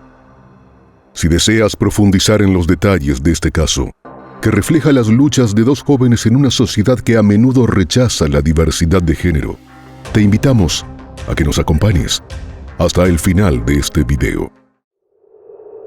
El caso de Amy Hiraldo. Amy Hiraldo Peña nació en 2002 en la República Dominicana, en el seno de una familia de clase alta, siendo la menor de 3 hermanos. Sus padres, ambos médicos especializados en oftalmología, mantenían un estilo de vida que valoraba las apariencias. La madre de Amy, Ruth, imponía normas estrictas y tanto ella como sus hermanos, una de ellas llamada Daniela, crecieron bajo un rígido sistema de conducta que priorizaba las expectativas sociales. Aún así, se puede decir que la infancia de Amy fue feliz. Gracias a la posición económica de su familia, viajaban constantemente y estudió en colegios privados. Sin embargo, a medida que Amy creció, las cosas se fueron complicando, y más cuando descubrió que le gustaban las chicas. Ante el temor de la reacción de sus padres, la joven se esforzaba por satisfacer las expectativas de su familia, ocultando su orientación sexual. Su temor no se basaba en creencias religiosas como sucedía en otros casos, sino en el deseo de sus padres de mantener una imagen social intachable en una sociedad conservadora. Sin embargo, todo cambió cuando a los 19 años conoció a Yenely Andreina Duarte Hilario, una joven de 16 años que cambió su vida para siempre. De esta joven se sabe que nació el 30 de septiembre de 2005 en San Francisco de Macorís, en República Dominicana. Sus padres, Yenely Hilario Sosa y Wilson Duarte, eran muy jóvenes cuando la tuvieron. Su relación había comenzado de manera casual, pero el embarazo llevó a Wilson, quien para ese momento prácticamente vivía en las calles, a asumir con responsabilidad su rol de padre. Aunque tanto Jenny como Wilson se sentían dichosos por la llegada de su hija, ambos sabían que no eran la pareja adecuada y decidieron no formalizar su relación y separarse, manteniendo una relación cordial por el bien de su hija. Cuando Yenely tenía 4 años, su madre encontró trabajo en Cotuí, un municipio ubicado aproximadamente a 1 hora de San Francisco de Macorís, pero para ese momento no tenía los recursos económicos para llevarse a su hija. Entonces, llegó a un acuerdo con Wilson para que se quedara con la niña mientras ella se estabilizaba. Aunque esta separación sería temporal, al final, Yenely terminó viviendo con su abuela paterna, quien se convirtió en una figura maternal en su vida. A pesar de la distancia, Yenely mantenía contacto con su madre, visitándola constantemente. Aún sin la cercanía de su madre, Yenely disfrutó de una infancia feliz. Era descrita como una niña inteligente, hermosa y con una personalidad bondadosa. A medida que fue creciendo, le expresó a su madre que deseaba convertirse en doctora para poder ayudar a los demás. Era amante de los animales, en especial los perros. Según recordó su madre, la joven solía recoger perros abandonados de la calle y llevarlos a casa. Por eso, sus padres decidieron darle una mascota, su perrita Lily, a quien adoraba. Con el tiempo, el padre de Jenny encontró una nueva pareja y formó otra familia, mientras que su madre también se casó y tuvo 3 hijos varones, a quienes Jenny adoraba. Cuando ella tenía entre 10 y 11 años, su padre tomó la decisión de mudarse junto a su nueva pareja y le ofreció a Jenny la opción de vivir con él o quedarse con su abuela. Para sorpresa de todos, Jenny decidió mudarse con su madre a Cotuí, donde su vida parecía tomar un rumbo positivo. Jenny estaba tan emocionada por tener a su hija con ella que decoró su habitación con mariposas, que eran las favoritas de Jenny. La joven ayudaba a su madre con las labores de la casa y a cuidar de sus hermanos. En sus ratos libres, pasaba largas horas en su habitación escuchando música, bailando o tomando fotografías. Las cosas parecían marchar bien y Jenny se adaptó rápidamente a su nuevo entorno. Sin embargo, a la edad de 13 años, todo cambió cuando comenzó a experimentar atracción por las chicas. Esto creó un fuerte conflicto en ella, ya que sus padres tenían una moral estricta, dictada por la religión, lo que resultó complicado. A pesar de sus esfuerzos por ocultarle a su familia su orientación sexual, un descuido llevó a su madre a descubrir la verdad. En una ocasión dejó abierta la sesión de sus redes sociales en el teléfono de una prima, quien revisó sus interacciones con otras jovencitas y, sin dudarlo, corrió a mostrarle las evidencias a Jenny. Al enterarse de eso, su madre quedó impactada e inmediatamente la confrontó. Ella, al verse descubierta, le confesó a su madre que se sentía atraída por las chicas. Esta revelación fue un duro golpe para Jenny, pues las acciones de su hija no se adaptaban a sus convicciones religiosas, y le hizo saber que oraría para que ella cambiara de dirección en su vida. Su padre se enteró de la orientación sexual de su hija un par de años después, cuando ella ya tenía alrededor de 16 años. Por temor a causar molestia, la familia guardó ese aspecto de la vida de Jenny como un secreto. Fue solo cuando la joven comenzó a tener problemas emocionales que Wilson se dio cuenta de lo que estaba ocurriendo. Aún así, era un tema que nadie discutía abiertamente. Sintiéndose reprimida al no poder compartir sus gustos con su familia, la joven decidió hablar sobre su orientación en su colegio, donde se encontró con el rechazo y la burla de sus compañeros. Este hostigamiento escolar, sumado al estigma que su familia mostraba, hizo que la chica cayera en una profunda depresión y tuviera problemas de autoestima. A menudo lloraba porque se sentía insegura sobre su apariencia. Su madre intentaba apoyarla diciéndole que su felicidad no dependía de la opinión de los demás, pero fue tanta su depresión que intentó quitarse la vida varias veces, incluso lanzándose desde un 4º piso. Tras ese último intento fallido, fue internada en un centro psiquiátrico, donde recibió tratamiento y terapia. Después de esto, su padre intentó comunicarse abiertamente con ella sobre su orientación. En sus conversaciones, le decía que su preferencia no era el camino correcto para ella en función de sus creencias religiosas, aunque siempre reafirmaba su amor por ella. Para él, el enfoque debía ser rechazar el pecado, no a su hija como persona. La situación de Jenny era similar a la de Wilson. Influenciada por sus creencias religiosas, estaba convencida de que su hija eventualmente cambiaría de opinión y adoptaría lo que consideraba una vida correcta desde su perspectiva conservadora. A pesar de las dificultades y la confusión que enfrentaba, Jenny logró superar su depresión y parecía encaminarse hacia una vida más plena. Amistades peligrosas.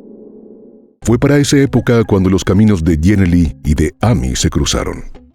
Aunque al comienzo solo eran amigas, luego iniciaron un romance que terminaría cambiando sus vidas para siempre. Conscientes de lo que implicaba su entorno, ambas decidieron ocultar a sus familias su amorío. En el caso de Amy, presentaba a Jenny como su mejor amiga, mientras que Jenny ni siquiera le mencionó a sus padres la existencia de Amy, probablemente simulando un cambio en su comportamiento para ganar su aceptación. El tiempo transcurrió con las jóvenes viviendo su amor en secreto.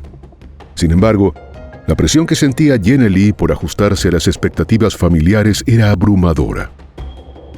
Sus padres continuaban presionándola para que dejara lo que ellos consideraban una vida equivocada, insistiendo en que debía encontrar un novio e incluso alentándola a que les diera nietos en un futuro cercano. En un momento de desesperación, Jenny le prometió a su padre que dejaría de sentir atracción por otras mujeres y que se convertiría en la persona que él siempre había deseado que fuera, y parecía que estaba dispuesta a cumplir esa promesa. Para finales de 2023, su madre había conseguido un mejor trabajo en otra ciudad y decidió mudarse. Aunque Jenny viajaba a Cotuí cada 15 días, Jenny no quería quedarse sola allí, así que decidió regresarse a vivir con su abuela paterna en San Francisco de Macorís. Esta mudanza significó dejar atrás a Amy, con quien terminó su relación, decidida a abandonar la vida que su familia desaprobaba. Durante ese periodo, Jenny comenzó una relación a distancia con un chico llamado Mario, quien vivía en Estados Unidos. Se comunicaban constantemente y tenían planes de verse una vez que ella terminara la secundaria, para lo que faltaban apenas unos meses. Él le enviaba flores, regalos e incluso le había comprado un anillo que, aunque muchos especularon sobre el hecho de un compromiso, en realidad solo se trataba de un gesto simbólico. Para Jenny, esos meses en San Francisco de Macorís fueron de transformación. Había superado su depresión y parecía haber encontrado la felicidad con su nuevo amor. Disfrutaba de la vida, iba a la playa, se arreglaba las uñas y el cabello y pasaba tiempo con su perrita Lily, viviendo lo que parecía uno de los mejores momentos de su vida. Sin embargo, la Semana Santa de 2024 se tornó trágica, cambiando la vida de todos para siempre. Para esa fecha, Jenny estaba de vacaciones y había decidido viajar a Cotuí para encontrarse con su madre, quien tenía unos días libres en su trabajo. Aunque planeaban verse el 28 de marzo de 2024, la joven de 18 años decidió llegar un par de días antes para pasar tiempo con sus tías y primos. Se quedó en la casa de una de sus tías, a quien el 26 de marzo le informó que saldría con una amiga sin dar más detalles sobre su destino. Alrededor de las 7 de la noche, alguien pasó a buscarla en una camioneta, pero Jenny no volvió como había prometido. La preocupación comenzó a crecer cuando su novio trató de contactarla sin éxito y decidió avisar a Jenny. El chico expresó su preocupación, ya que no era usual que Jenny no le contestara los mensajes. Con un mal presentimiento, la madre de la joven comenzó a llamar a sus familiares para verificar dónde estaba su hija. Sin embargo, nadie sabía nada de ella, solo que había salido con alguien sin dar detalles de quién era. Con el paso de las horas, la preocupación de su familia aumentó. Ya habían pasado 12 horas sin noticias de ella, algo inusual dado que siempre estaba al pendiente de su teléfono. En la mañana del 27 de marzo, Jenny recibió un mensaje de su hermana sobre una noticia que circulaba en redes sociales, la cual informaba sobre el hallazgo de un cuerpo sin vida en unos matorrales en la finca del distrito municipal de Quitasueño, en Cotuí. Los reportes iniciales proporcionaron una descripción física y más tarde se difundieron fotografías. Fue entonces cuando la tía de Jenny reconoció un tatuaje distintivo en el cuerpo y sospechó que se trataba de su sobrina. Alarmada, avisó a Jenny para que pudiera dirigirse a la morgue a identificarla. Lamentablemente, al hacerlo, se confirmó la trágica noticia de que el cuerpo era efectivamente el de Jenny, el cual estaba prácticamente desfigurado debido a la cantidad de lesiones que presentaba. La autopsia reveló que la joven había recibido al menos 15 cortes profundos en distintas partes del cuerpo, entre ellas su zona genital, y había sido flagelada en el cuello. Además, la joven fue rociada con gasolina con la intención de quemarla en un aparente intento de ocultar las pruebas. La policía no encontró su cartera, documentos o celular en el lugar donde fue hallada.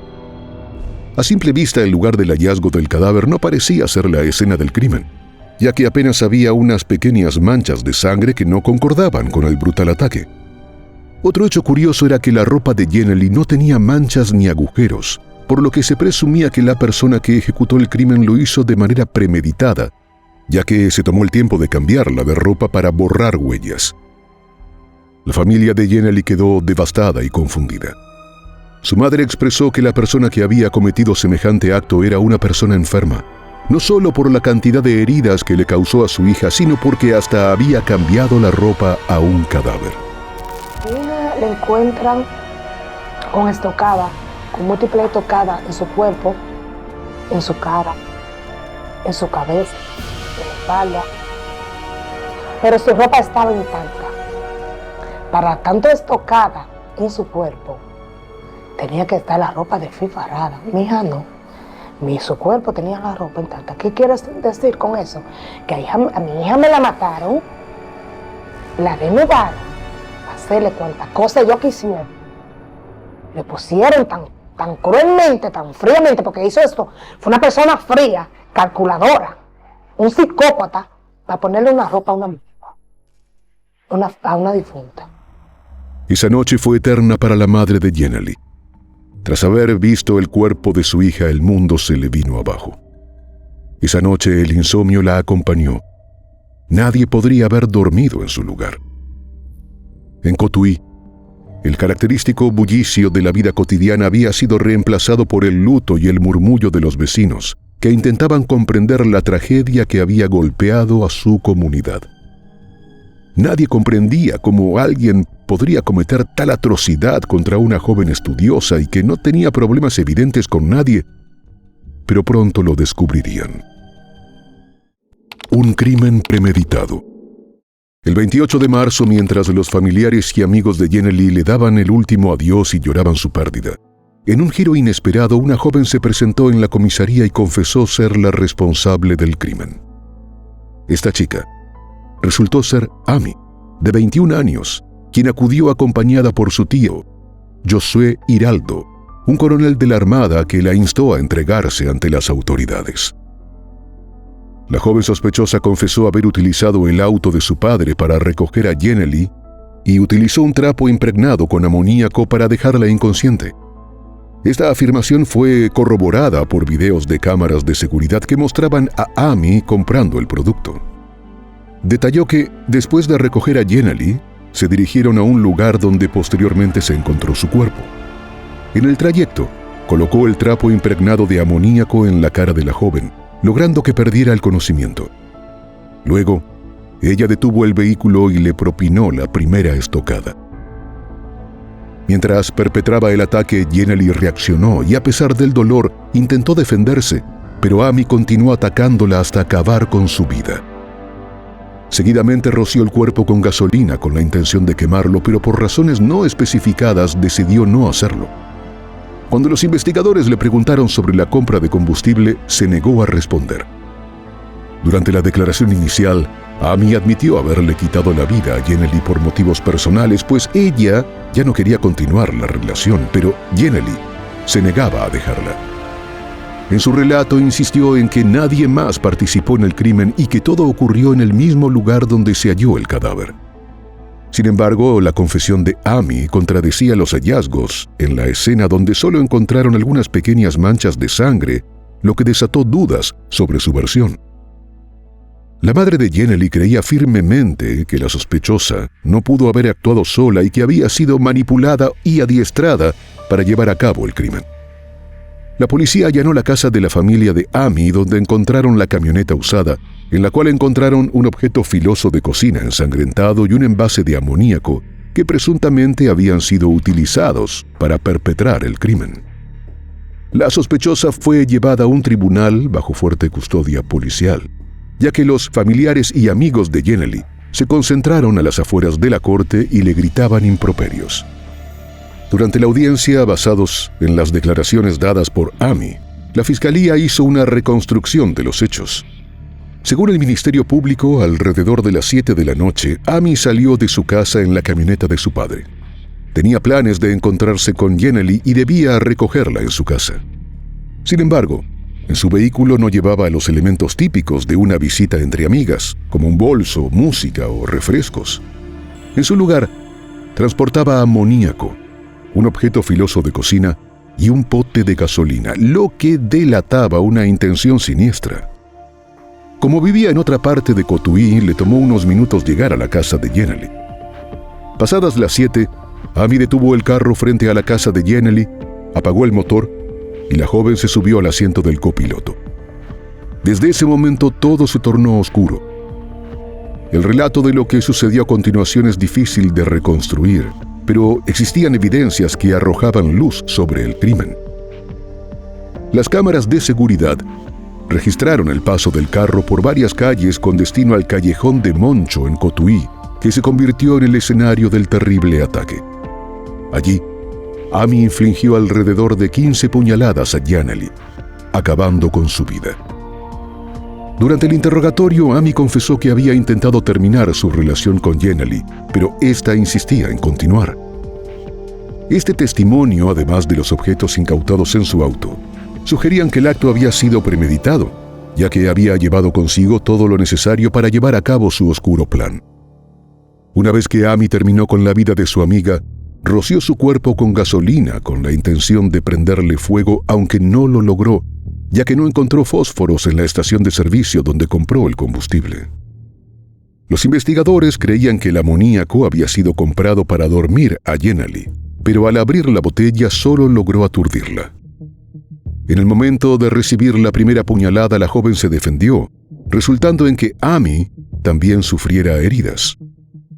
Después de cometer el crimen alrededor de las 8, Amy se dirigió al hospital para atender sus lesiones, que incluían una lesión en el hombro derecho, una herida de arma blanca en la palma de la mano derecha de 12 centímetros, heridas en los dedos de la mano izquierda y laceraciones en el codo izquierdo.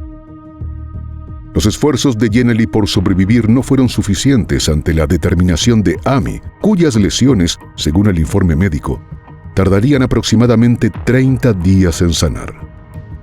Según la fiscalía, el 28 de marzo la propia joven acudió a las autoridades para entregarse y confesar el crimen. Para la acusación estaba claro que Amy había trazado un plan meticuloso. Compró gasolina y amoníaco, un objeto punzante, recogió a Yaneli en su casa y la llevó a un callejón. Aunque durante el interrogatorio confesó el crimen, su evasión al responder sobre la gasolina y el amoníaco insinuaba que temía que sus respuestas pudieran agravar su situación. Su abogada defensora parecía consciente de que, si se probaba que el crimen había sido premeditado, su clienta enfrentaría una larga condena, por lo que durante la audiencia alegó que Amy había hecho su confesión sin la presencia de un defensor público y que, por ende, no debía ser tomada en cuenta. Sin embargo, el tribunal consideró su implicación en el crimen y decretó 3 meses de prisión preventiva para Amy mientras se llevaban a cabo las investigaciones. Mientras tanto, la familia de la víctima intentaba preservar los recuerdos más agradables de Yaneli, recordando que una amistad con la persona equivocada le costó la vida. En medio de la tristeza, acompañados por la comunidad, salieron a las calles para exigir justicia. A medida que avanzaron los días, el caso atrajo gran atención mediática en la República Dominicana, especialmente por las entrevistas que dieron los padres de Yaneli, especialmente relacionadas con su orientación sexual y sus creencias religiosas, y la cobertura de medios sensacionalistas. Los allegados a la joven insistían en sus sospechas de que Amy no actuó sola. Creían que, tras los intentos de Yaneli de exponer la orientación sexual de Amy, esta y su hermana pudieron haber planeado y ejecutado el crimen juntas. Por ello, continuaron insistiendo en que Amy revelara la verdad y entregara a sus cómplices. La teoría de la familia de Yaneli sugería que ella no falleció en el lugar donde fue encontrada, lo que implicaba que alguien debió trasladar su cuerpo. Creían que Amy, debido a su complexión física, no podría haber hecho sola, pues el cuerpo de Yaneli no fue arrastrado, sino alzado, y era imposible que Amy pudiera cargarlo sin ayuda. Honestamente, una persona sola, esa joven que le quitó la vida a mi hija, es una persona muy delgada, no tenía cuerpo. A mi hija no la arrastraron, a mi hija la cargaron. Un dato crítico en la investigación era que el teléfono de Yaneli nunca apareció, pero los registros telefónicos indicaban que poco después de las 9 de la noche de su desaparición, se realizó una llamada desde su celular a un número desconocido.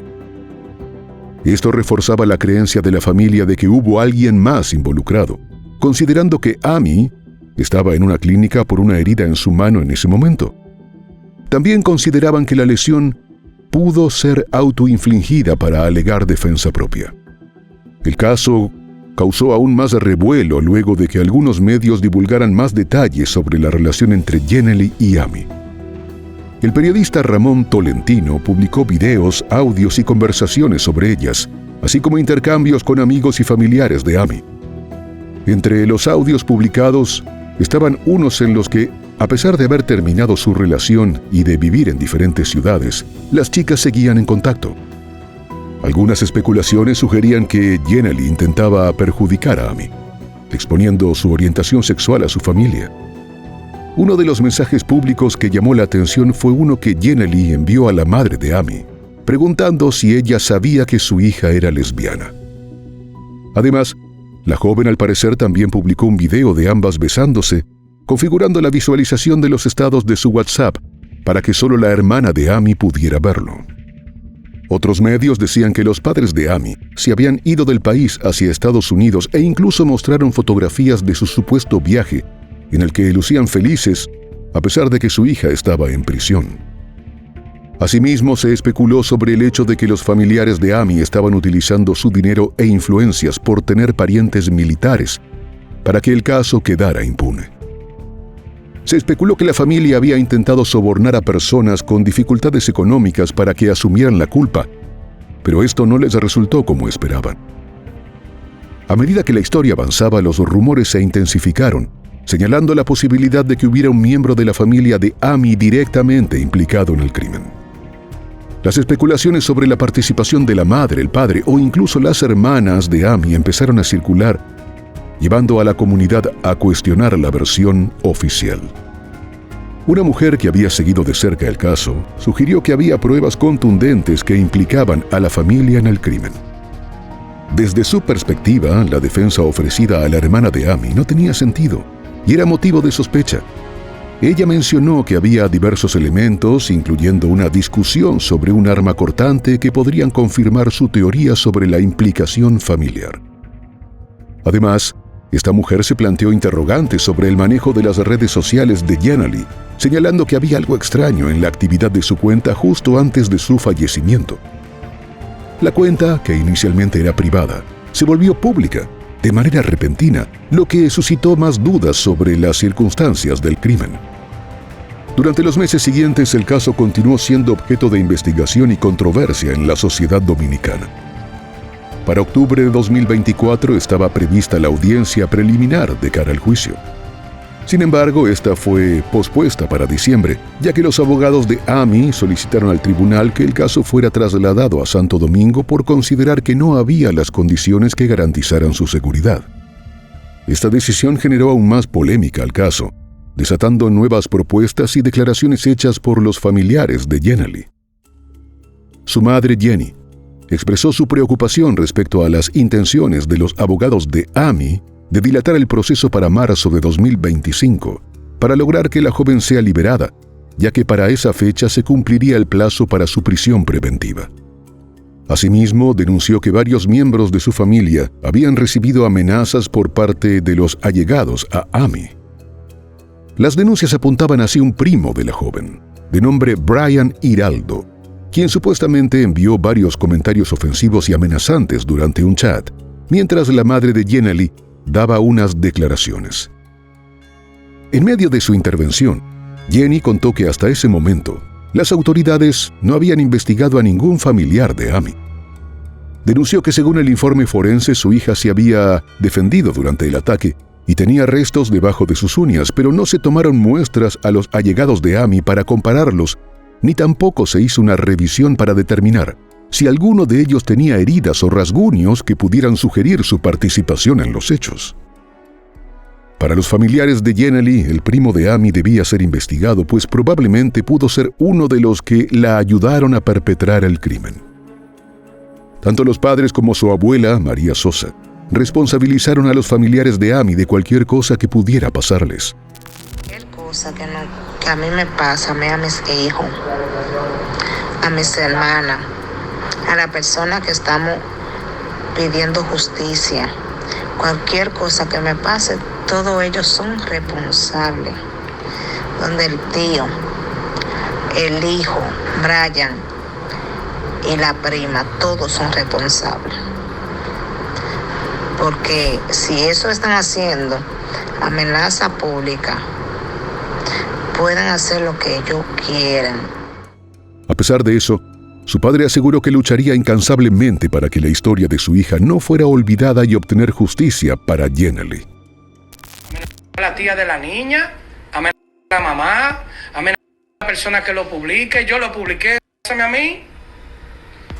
Ya es una falta de respeto. Ultiman a mi hija y entonces entran a un live de los familiares que ustedes le hicieron el daño, amenazan.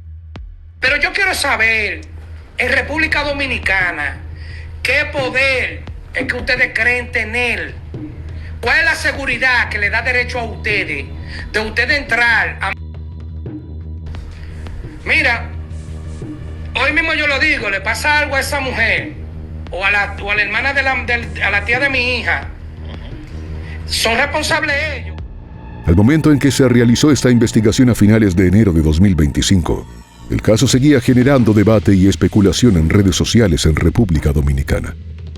Aún no estaba prevista ni la fecha ni el lugar donde se llevará a cabo el juicio de Amy, quien permanece recluida en el centro penitenciario femenino Raffey, en Santiago.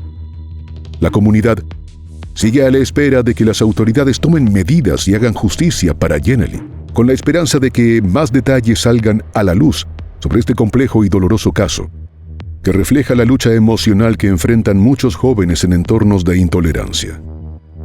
El ataque fatal fue el desenlace trágico de una relación marcada por el amor, la identidad y la presión social, mostrando cómo los conflictos internos pueden resultar en tragedias devastadoras cuando no se encuentran formas de aceptación y comprensión.